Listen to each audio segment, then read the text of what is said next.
Bible says Jesus walked healing the sick, cleansing the leper. Every time he was doing, the devil was after him. How can I destroy him? How can I get him? But what to do?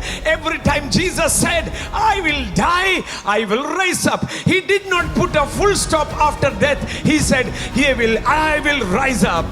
യേശു സ്നാനത്തിന് ശേഷം ആത്മാവ് നിറഞ്ഞവനായി ദേശമൊക്കെ നടന്ന് നന്മ ചെയ്തും പിശാച് ബാധിച്ചവരെ സൗഖ്യമാക്കി കൊണ്ട് നടന്നപ്പോൾ അപ്പോൾ സാത്താൻ പുറകെ കൂടി എന്ത് ചെയ്യാൻ പറ്റുമെന്ന്. എന്നാൽ കൂടെ കൂടെ യേശു ഒരു കാര്യം പറഞ്ഞു, ഞാൻ മരിക്കും, ഞാൻ ഉയർത്തെഴുന്നേൽക്കും, ഞാൻ ജീവനെ വെച്ചു കൊടുക്കും, ഞാൻ അതിനെ തിരികെ പ്രാപിക്കും.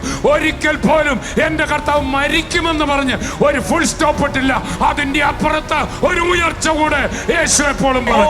I want to tell you, the same Christ is seated inside of you to perform, to save, to heal, to deliver the 8 billion people on earth. ആകയാൽ ഇന്ന് ഞാൻ നിങ്ങളോട് ഓർപ്പിക്കട്ടെ, ആ ക്രിസ്തു അതെ കേവലം ഒരു കാലിത്തൊഴുത്തിലല്ല, കല്ലറയിലല്ല, ജെറൂസലേമിലല്ല, വിശ്വസിക്കുന്ന നിന്റെ ഉള്ളിൽ അവൻ ഇരുന്നു കൊണ്ടാണ് നാടെങ്ങും നടന്ന നന്മ ചെയ്യുവാൻ 800 കോടി ജനത്തിനും ഈ സന്ദേശം പറയാൻ നിന്നിൽ വസിക്കുക.